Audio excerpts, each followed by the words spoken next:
organized crime tore through the suburbs of Chicago, leaving violence and corruption in its wake.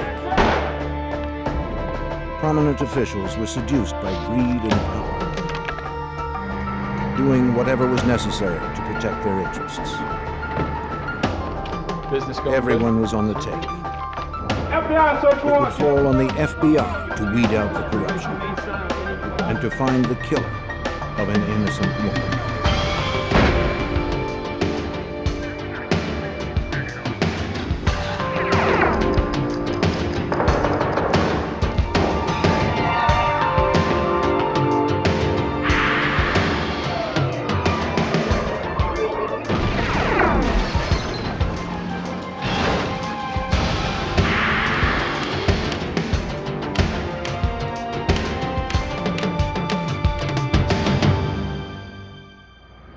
Willow Springs, Illinois seemed like any other quiet Midwestern community, but it was really one of the most corrupt places in the nation. This tiny village nestled just outside of Chicago was in the hip pocket of organized crime. I'm Jim Kallstrom, former head of the FBI's New York office. It was only a matter of time before corruption led to assassination and conspiracy. To end it required a federal sting operation of astounding complexity.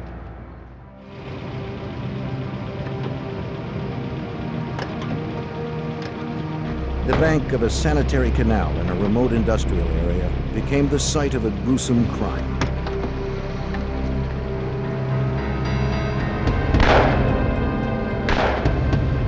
The killers were quick and thorough. Nearby, 2 police officers were out on night patrol. When they heard the shots fired, they became alarmed.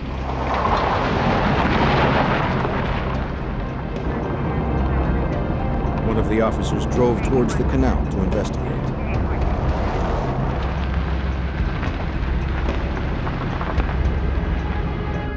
He found nothing as he searched the desolate area.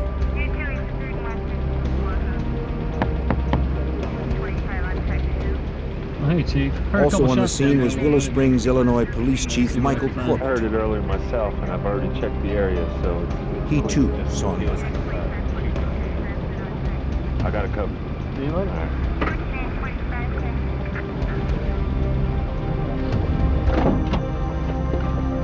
The following day, a prominent local attorney called police to report that his wife was missing.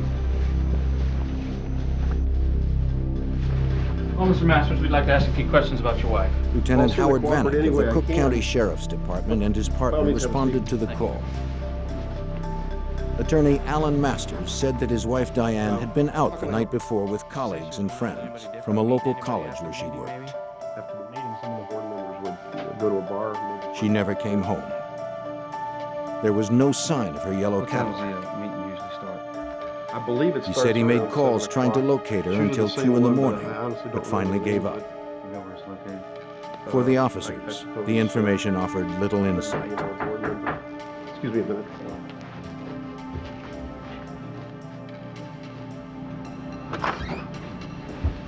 Ask some questions about Diane. Lieutenant James Keating of the Cook County Sheriff's Department joined the officers. Yeah, by all means, you can sit down. Sir, we were just asking Mr. Masters questions about his wife's disappearance. He asked Masters if he could have a look around the Be house. happy to. Sure. Yeah, by all Masters means. agreed. No, not at all. He had nothing to hide. Have a seat. The officers continued their questioning. Anything else you can tell us? As far as I Reluctantly, know, Masters she's offered meeting some with her new lover, some information. professor, somebody works for the college. He suspected that his wife Diane had been having an affair. I have no idea Maybe who the he two is. lovers No, had I mean, run off together. I don't know who he is or what he looks like. I just have my suspicions. Excuse me, guys. I think we need to wrap this up. Lieutenant Vanek wanted to investigate further and look around the house himself. Sir, I think we need to take another look around in here. Husbands are always suspects when their wives I look disappear. around. There's nothing Sir, here. we need to look around. It's time to Something's go. missing here, Let's sir. go now. But Lieutenant Keating intervened. He Sir, wouldn't procedure allow is it. 2 investigators always check out the scene. In his I mind, think it's everything time had to go. checked Go out. now. Let's Sir. go now. Vanek was upset. He didn't know why Keating would undermine his investigation. Outside, Keating confronted Lieutenant Vanek, telling him to back off. There's no cause As far as he was concerned, Masters was not a suspect. But Vanek didn't buy it, and he let Keating know.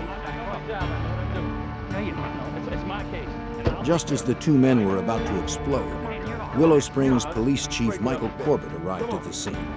Look, easy. Come on, guys. We're supposed to be on the same side. Come on, man. Keating would have the final word. Vanny, you're off the case. Forget it. You're off the case, man. You got that?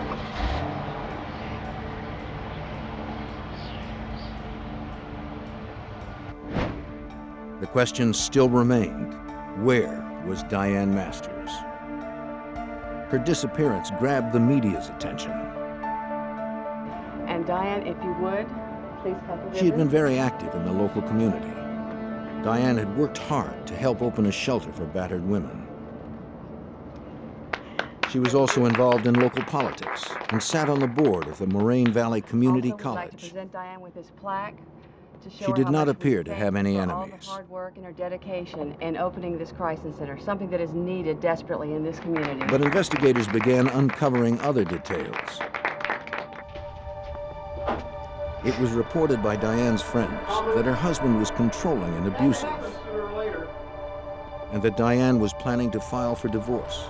You know, you knew. Assistant U.S. Attorney Tom Scorza followed the case. We were pretty certain that what had happened here was that Diane and Alan had a regular marital dispute, sort of ordinary dispute, but that it had escalated into something much worse. Go ahead and send him in. Scorza's investigation soon revealed that Alan Masters was more than just a bad husband. Hey, Al, how you doing? It was rumored that Alan Masters had bribed local officials and police officers to secure favorable outcomes for his clients. How'd it go? Very well, very well. Nothing to worry This about at corruption all. extended right to the top of law enforcement. Allegedly, Masters frequently enlisted the help of Chief Corbett. I don't hear about this anymore. It'll be worth every penny.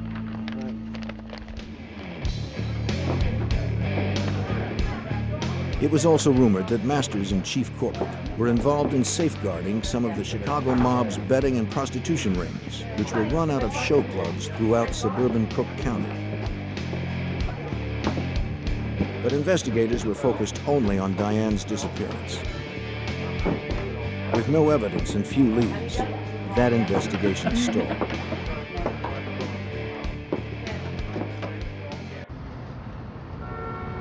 Unaware of Alan Masters or his wife's disappearance, the FBI had already begun an independent investigation into the mob-controlled rackets of the Chicago area.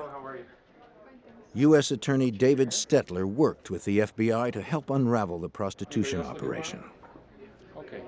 At that time, there were a number of topless, bottomless joints that one could go to, and many of them were undercover fronts for prostitution. So you could go in, you could watch the naked girls dancing on the stage, and for a price, you could retreat to the back, either to a booth or a back room, and engage in one form of sexual activity or another with the dancers.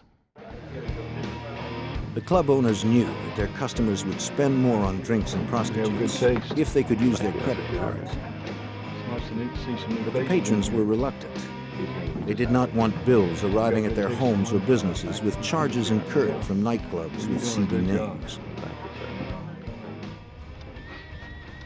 The club owners found credit card transaction companies that were willing to process the charges using false but respectable business names.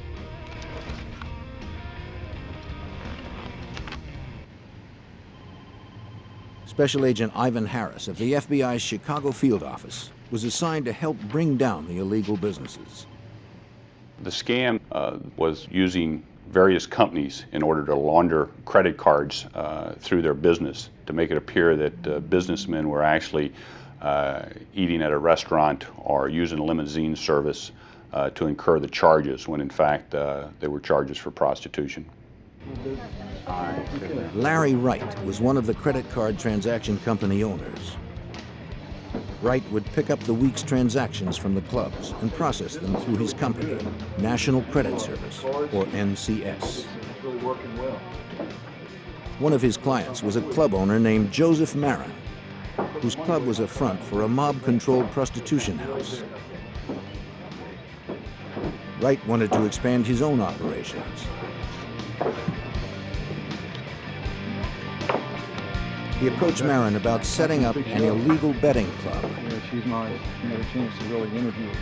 Marin was willing to help out the man who made him money. Yeah, she's still here. She dances too. Wright would first need to pay protection money to local police in order not to be exposed and arrested. Okay, you feel pretty confident about this guy? Marin was the man who could arrange that protection. Wright was more than willing to pay. All right. Okay. Good. Yeah, he's a really good guy. Marin arranged the meeting at the Willow Springs Police Department. Yeah, I trust him completely. It was to take place with Police Chief Michael Corbett. It was believed that Corbett had been handpicked by the Chicago mob boss to oversee and protect their interests in and around Willow Springs. The word on the street, of course, was that no one could do anything in Willow Springs without the permission of the Chief of Police, Mike Corbett. The message also was, from virtually anyone you would talk to, that he was so powerful, that he was so well connected, that nothing could ever be done about him. I just want to make sure I don't get any unexpected visits. Corbett agreed to help Larry Wright set up the new betting operation for a price. Not quite yet. In return, Corbett assured him he wouldn't get any heat from his officers. All right. Larry Wright was well on his way.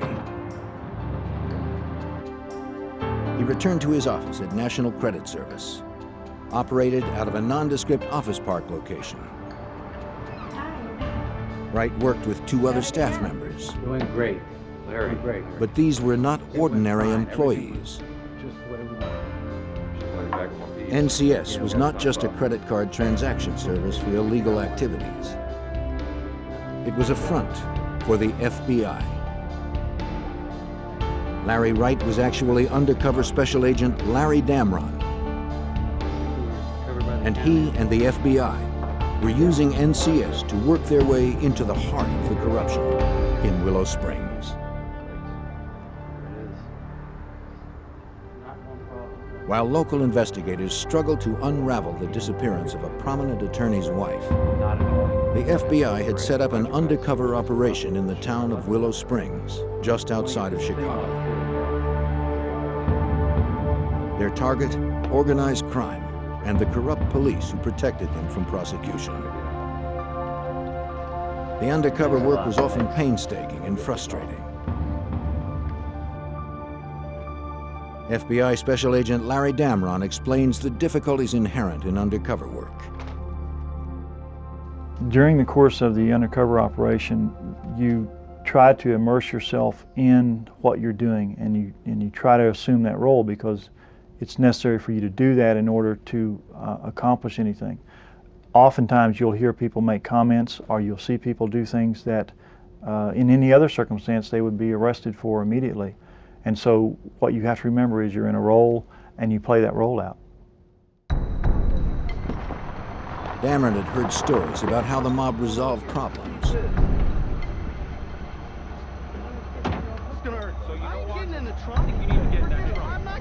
They were swift and violent, and their signature was unmistakable.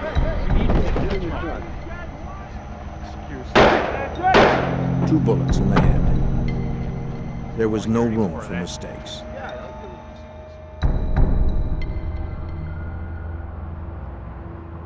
Victor Spilatro, a player in Chicago's organized crime, approached Damron at NCS. Though Victor himself wielded little power, his brothers held tremendous influence within the mob's hierarchy. Damron was starting to move into the center of the violent Chicago underworld.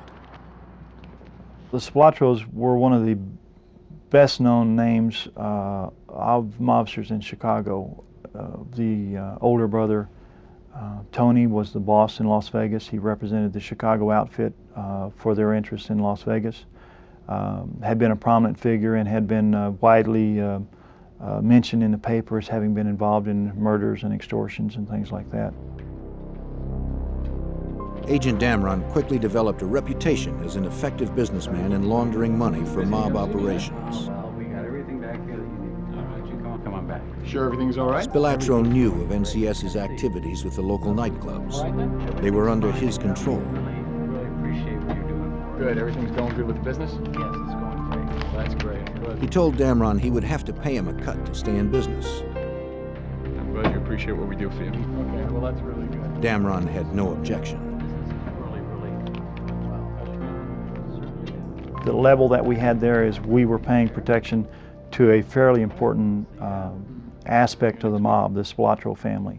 And so that gave us a little bit of status, if you will, but we had absolutely no authority or anything like that in the mob. We were just workers, and our value was we made them money. Agent Damron traveled to a remote hotel where he met with FBI Special Agent Gordon Brooks, who oversaw the undercover operation. To ensure that Damron's real identity was not compromised, the two met infrequently to exchange information. Brooks vigilantly kept tabs on Damron. The investigation was as dangerous as it was complex. Not to worry about things. The agent cautiously moved forward. He wanted to continue expanding the FBI's undercover operations. He used every opportunity he could to sell the idea of opening more betting and prostitution houses throughout suburban Chicago. Even with a go-ahead from the Spilatros, Damron would still need permission and protection from the police. Future. He met with nightclub owner Joseph Marin to hash out the details of the new clubs and secure police protection. Larry, how you doing? But there was a problem. Look, I got some upsetting news. What's up? Their protector, Chief Corbett, had been removed by the Willow Springs City Council under suspicion of corruption. Marin knew another high-ranking law enforcement official who could provide the same protection as Corbett. Lieutenant James Keating, Cook County's Vice Squad Supervisor. Tell you what, he deals with me. U.S. Attorney Tom Scorza was not surprised by the development. Keating's reputation was well known. Okay, you feel pretty confident about this guy? Jim Keating was a lieutenant in the Cook County Sheriff's Police Department, but if anything, the rank understated his influence. He was a very well-connected officer in a very corrupt department. He had connections with people of higher rank who were also corrupt, and so he was a key figure. With Corbett out of the picture, the FBI shifted their focus to Keating. Damron met with him at a restaurant outside of Willow Springs. It allows me to really concentrate on my job. Keating said he'd have no problem helping Damron expand his operations. One thing we need to understand is if there's a situation that comes up. But any move Damron made would have to be approved by him. I make the decision when something goes down. He warned Damron to play it straight with him and his people. He told us that the one thing that he wouldn't tolerate was if someone double-crossed him. And he said if that happened, that they'd find us with our legs on one of the streets in the area and our head on another street in the area.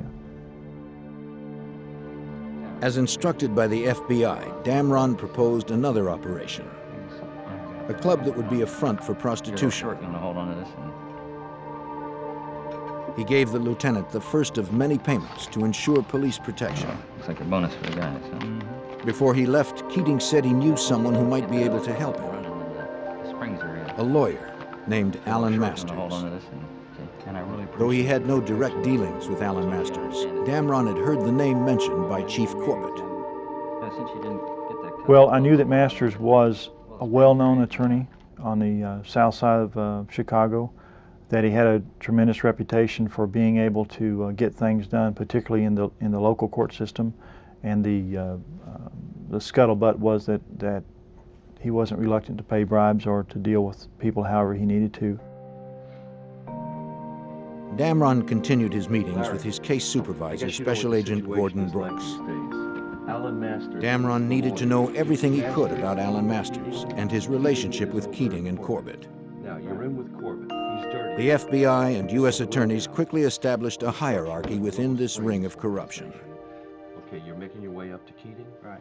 I want you to... Corbett was the king in Willow Springs, but anytime he had to do something that involved the broader Cook County, he needed to get the permission of Keating. And Keating always had to check with the ultimate fixer, Alan Masters, to make sure everything could be handled at the court level. I can maybe get Masters interested. As the extent of Alan Masters' criminal activity became clearer, the FBI began looking closer at his possible role in his wife's disappearance. The two distinct cases were beginning to overlap, and Damron's objectives were broadening. Authorities call 3 counties still. He was a suspect in the disappearance of his wife. It was thought that if we could develop a relationship with him, there might be something there that would come to light and might be of some benefit to that investigation. Damron learned that Alan Masters allegedly made payoffs to several area judges in exchange for favorable decisions. Now, we need to have that hearing on the Sanderson case. It needs to go our way. Do we have an understanding of that, Judge?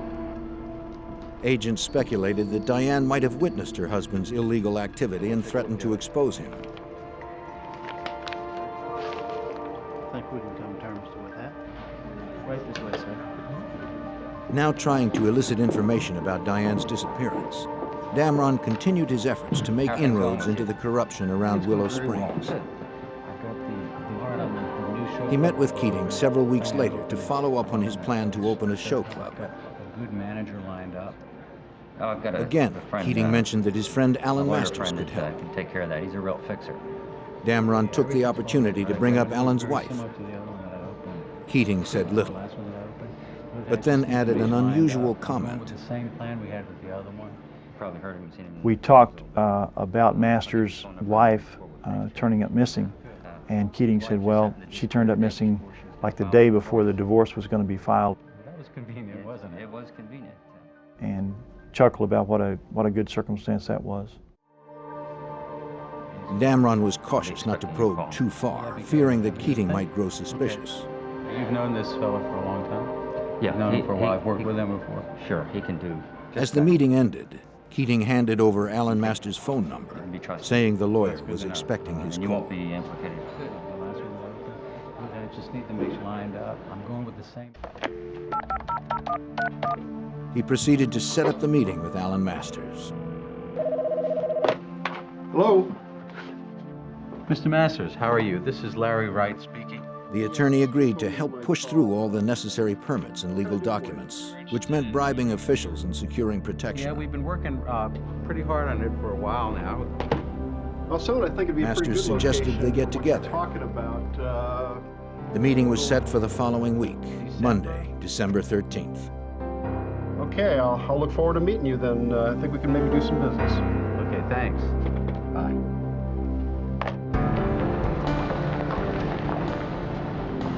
Before the meeting would take place, however, a police officer on routine patrol near the sanitary canal area in Willow Springs noticed something unusual.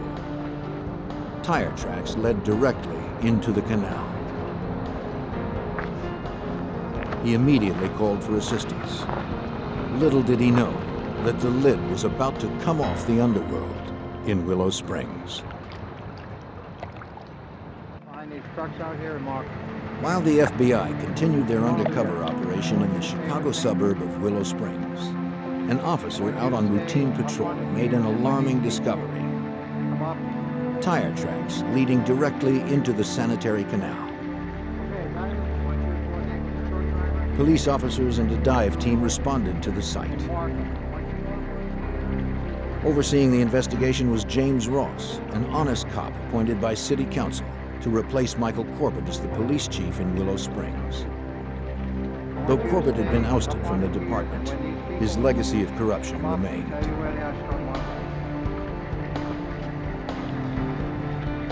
Below the surface, divers found a virtual underwater parking lot.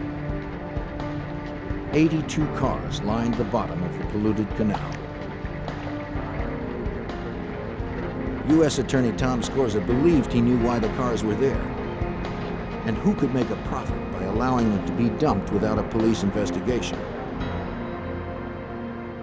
Those are known as insurance give-ups, people who want to collect money on their car when the car is not worth very much anymore will find a way of losing the car and then reporting it stolen and collect the insurance. My belief was that Corbett had been the approver of all of the dumping of the cars in the Willow Springs Canal. By nighttime, a third car had been dredged up, a yellow Cadillac. The license plate on the vehicle, DGM-19, was well known in Willow Springs.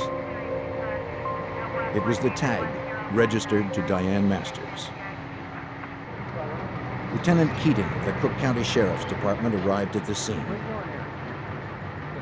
Chief Ross was surprised that Keating, a vice cop, had been notified. He asked Keating why he was there. Keating had no response.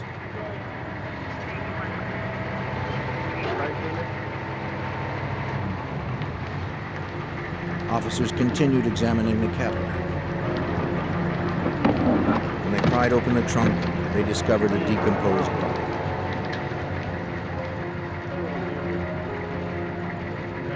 Ross immediately ordered that the car and the body be taken back to a city garage where they could be thoroughly examined for clues.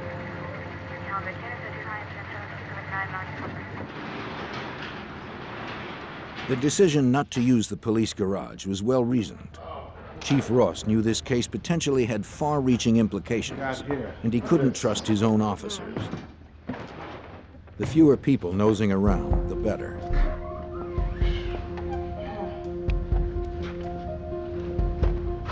State police began to scour the car and the body for evidence. They found .22 caliber shell casings in the trunk.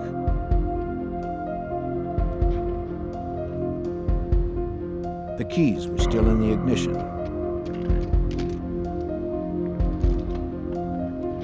Eerily, the watch on the deceased body and the dashboard clock had stopped at exactly the same time, 1:50. They removed the body for further forensic investigation. The forensic team examining the body found the skull had been crushed. They also discovered 2 bullet hole entries in the left cheekbone. The bullet fragments inside the skull were removed and sent off to the FBI lab for ballistic evaluation.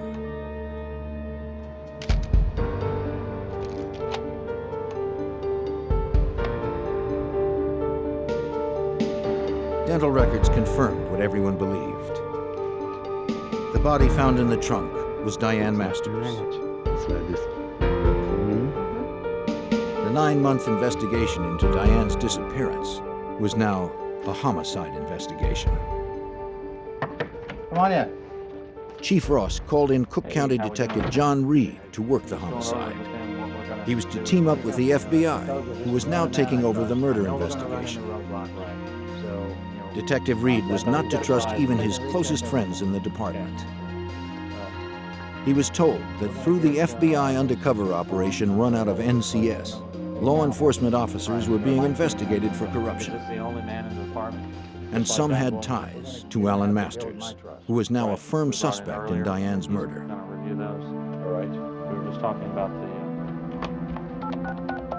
As Agent Harris and Detective Reed initiated their murder investigation, Agent Damron continued his undercover operation. Today to set up a time and place for our meeting. He called Alan Masters to confirm their meeting to set up the show club. I'm jammed. I expect to be in court all day tomorrow. I'm sorry. Well, Masters was evasive and next seemed week's distracted. Okay too, if that's okay with you.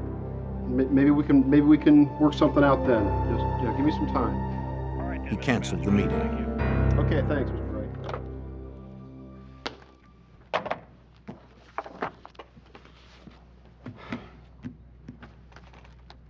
Damron immediately called Keating. With the conversation being Keating. recorded by the FBI, he hoped Keating would explain why Masters was being evasive. No, I was wondering if you had any information on that. As I said, he's pretty busy. How about if you give me a call in 3 or 4 weeks? But Keating was cryptic. Maybe we can work something out then. He instructed Damron not to bother Masters. He had too many problems to deal with. Okay, bye. the new show club would have to wait.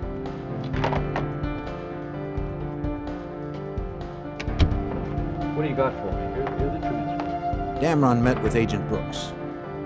Masters and Keating both appeared nervous since Diane's body had been discovered. But that was hardly enough evidence to prosecute either of them for murder. Perhaps Damron had overlooked something. He handed over his tape-recorded conversations with Keating. This is gonna nail him. We're gonna get him. Can you play that again, please? Over the next several months, the U.S. Attorney's Office, the Cook County Sheriff's Department, and the FBI began the process of merging the various investigations. All right. Well, The link between them was Alan Masters, Cook County Lieutenant James Keating, and former Willow Springs Police Chief Michael Corbett. If that's the case, if we can It would fall on prosecutors to begin constructing a case proving that the three men and all of their activities represented an ongoing, organized criminal enterprise. we can get the RICO prosecution happening. And what we had to do in order to prosecute Masters and Corbett and Keating for a collection of their activities, including the homicide, we had to show that they made up a criminal organization, a mini-mafia. Appreciate you meeting with us tonight, Mrs. Capstaff. Well, if you guys Detective Reed and Agent Harris's first step was to question Diane's friends who had been with her on the night she disappeared. Okay. You said that you followed her home that night. One of Diane's colleagues, Genevieve Capstaff, had actually followed Diane home that evening after a board meeting. And so I just wanted to see, so I followed her. Capstaff claimed everyone on the Moraine Community College Board who worked with Diane suspected that she was having an affair with an economics professor. She admitted that she wanted to see if the two were going to rendezvous. She followed Diane to her street. When Diane turned to go home, Capstaff continued on. Is there anything else that you can tell me? Further that might questioning have- revealed that all of the community college board members, including Diane, were given a $100,000 life insurance policy as part of their employment benefits. $100,000. Right, yes, but that only covers... The policy specifically stated that proceeds would be paid if a board member died while traveling to and from board meetings. The policy was void when the board member entered their home. That's all, but... We appreciate your Alan Masters claimed Diane never arrived home that night. He was therefore eligible to collect the insurance money.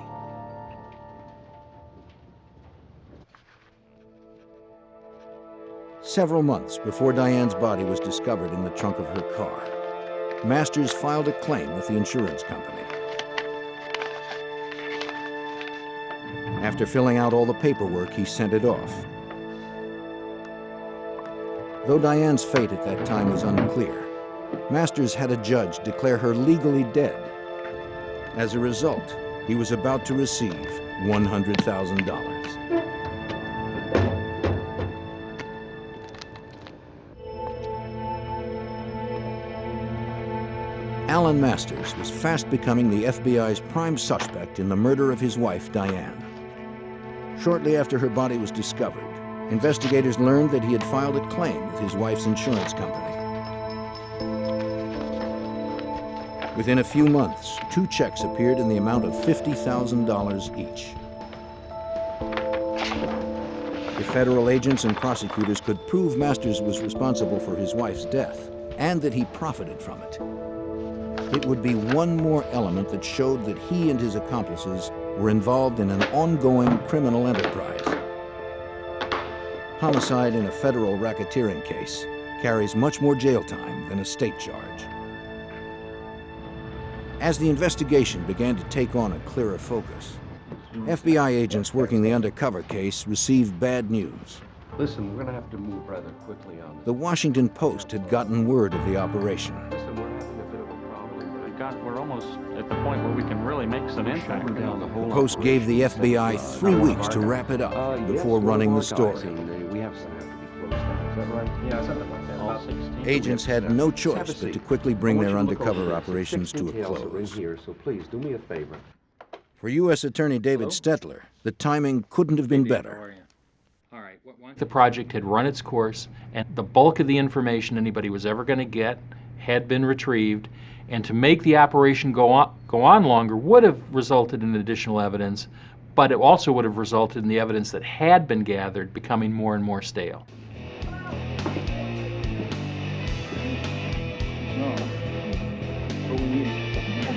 Agents had meticulously pieced together the web of corruption that extended to the nightclubs under mob control. Now it was time to shut them down. Yo, FBI, open the door. Open the door. The FBI hit all of the clubs on the same night with massive force. Several hundred officers and agents raided over a dozen clubs throughout Cook County, including those in Willow Springs. Stay right here. Go on in, fellas. Stay right here. Sit tight. People here. We haven't done anything. All right, hands behind your back. This ain't helping anything. Shut up. Inside the clubs, federal agents were able to collect volumes of incriminating evidence. Turn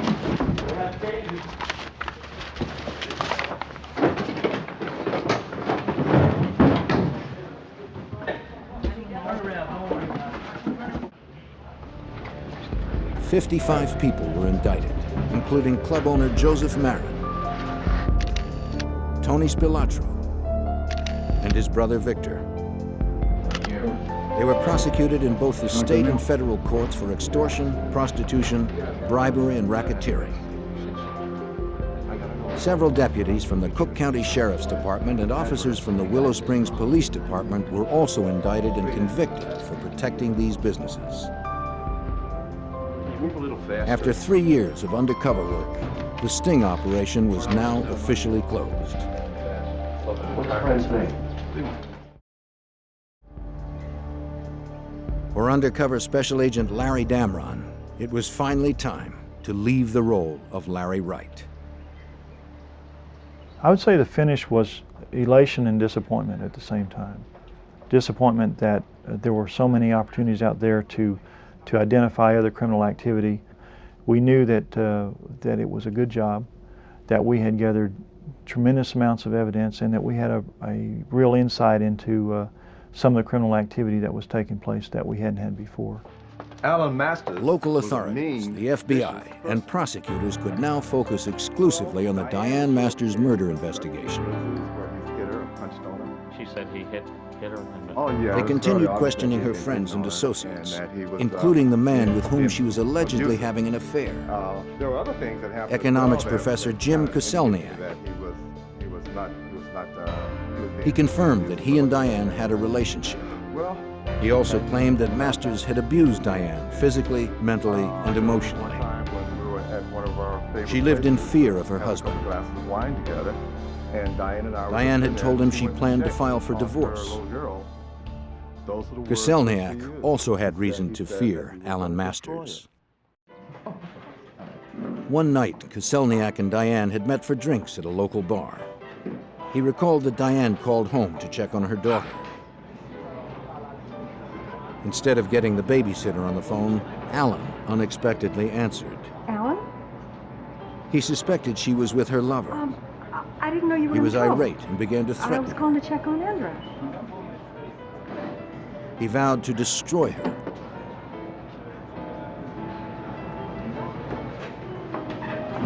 What's wrong? Koselniak said Diane returned from the phone call and was very upset. He went to the bar for more drinks.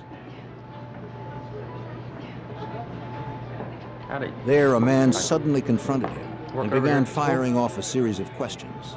Yes, I did. The man never identified himself. 10, 12 years. What's your name? He asked Koselniak's name and where he worked. Koselniak. Koselniak.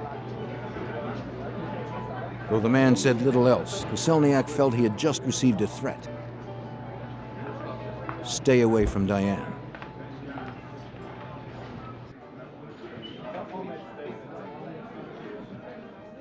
And Koselniak would later recognize the man as Lieutenant James Keating. restaurant He said that on the night of Diane's disappearance, she had called him and warned him not to meet her for drinks. So this was an unusual move on her part. They usually got together after her college board meetings. What was the tone of voice? Lately, she had been troubled by Alan's behavior. That they were going to another restaurant. Selniak took her advice and canceled their plans. Met at the same place. He never saw Diane again. The meeting was always straight to RDG. As a matter of fact, they're on the way now. Agent Harris and Detective Reed continued to develop witnesses. Hey, glad you could come by. They discovered that Masters had hired a private investigator to keep tabs on Diane. That his wife Diane. We subsequently developed a cooperating individual named Ted Nakaza, who was a private investigator with Alan Masters. Masters had requested Ted Nakaza to place a bug on his home telephone number because he suspected his wife Diane was having an affair. I got a few tapes. Hey, what do you guys got for me? Nakaza told investigators the bug was successful in exposing Diane and Koselniak's affair. Good news. Ted Nikaza played back a telephone conversation, captured on tape, where Diane was talking in a highly sexual way with the boyfriend, Jim Koselniak. According to Nikaza, after playing the tape, Alan Masters declared his intention to kill Diane and to get Keating to make it look like an accident. Alan Masters wanted his wife murdered, and he had the resources to get away with it. You gotta stay cool. The FBI and local authorities continued to uncover evidence against Alan Masters and his associates that pointed towards a conspiracy to murder Alan's wife, Diane.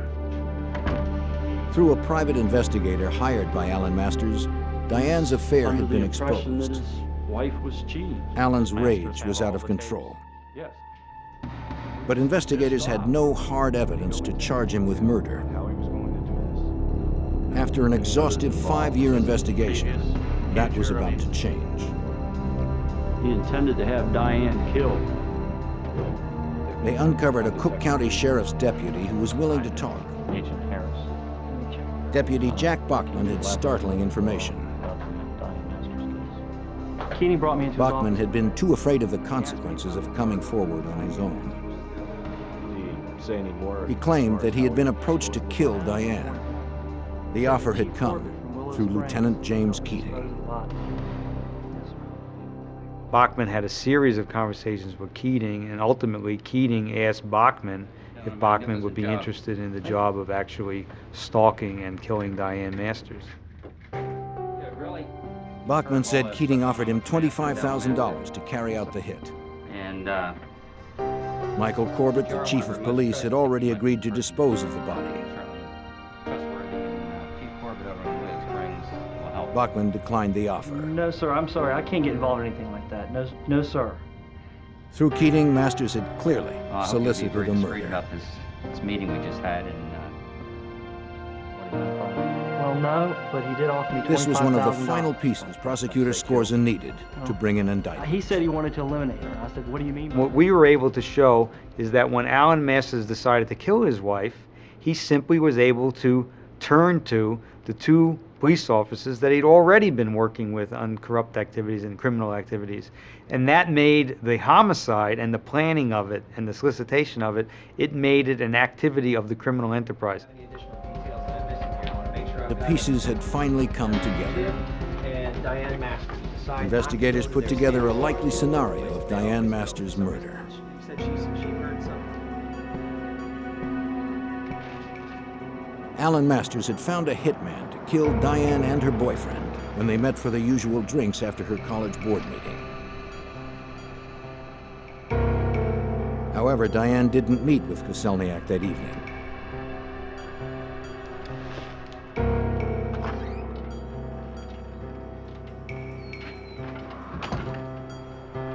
You're home late tonight. The meeting ran late. Furious, Masters took matters into his own hands. Alan Masters was at home babysitting their young daughter. He was setting up his alibi by making long-distance calls all night to prove that he was home. He never expected his wife to walk in the door. She did. She began the process of getting undressed, and he hit her with a blunt instrument, 2 blows to the head. Masters then called Chief Corbett, who came with an unknown accomplice to dispose of the body. They dumped Diane's body in the trunk of her Cadillac. Corbett then drove away with the accomplice following him. Masters remained at home with his daughter.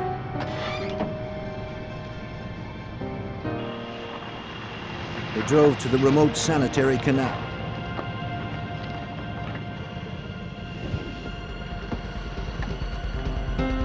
Diane's watch was reset to throw investigators off the trail should her body ever be found. They then fired 2 shots into her head. They wanted it to look like a mob hit. They also reset the dashboard clock to 1:50. Alan Masters made sure that he was on the phone at the time to corroborate his alibi. Corbett and the accomplice dumped the Cadillac into the canal.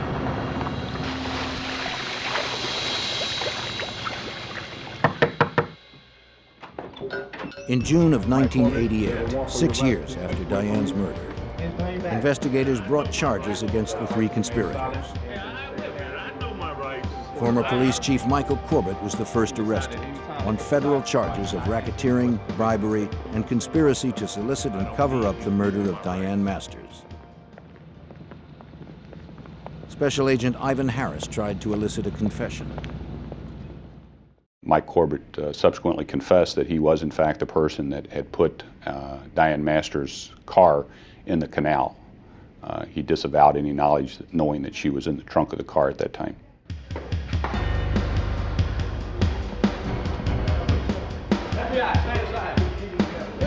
Cook County Lieutenant James Keating was arrested next on the same federal charges. He too denied involvement in Diane's murder.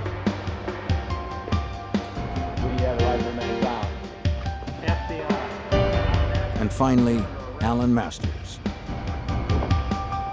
In addition to racketeering and bribery, the indictment against Alan Masters charged that he planned, solicited, and aided and abetted the murder of his wife. If you wish one. Prosecutors would not have enough hard evidence to charge any of the conspirators with the actual murder of Diane. Prosecutor Tom Scorza was able to successfully tie all of their criminal activities together for the jury. Masters was convicted on all counts. Collecting the $100,000 insurance money after having his wife murdered also made him guilty of mail fraud. He received a total of 40 years, effectively to the end of his life. Former Chief Michael Corbett received 20 years. James Keating was convicted and sentenced to over 30 years. The Masters case was special in my experience because there was no one single piece of evidence proving guilt. What there were 1,000 little pieces that made a mosaic. That was made the case intriguing. It made it very difficult to present. It made it a challenge to present to the jury, but it made a terrific story because in the end the jury could see how one little piece from over here and one little piece from over there made a picture, and the picture was a plot among 3 fellows who had been involved in a lot of criminal activity to do their ultimate criminal act, murder Diane Masters. Watch yourself. The undercover investigation that Agent Damron oversaw, and the work of several other FBI agents, exposed a deeply rooted corruption throughout Cook County and brought it to its ultimate demise. By weeding out these pockets of corruption, the people living in the suburbs of Chicago no longer have to live with the lawlessness that threatened to destroy their community.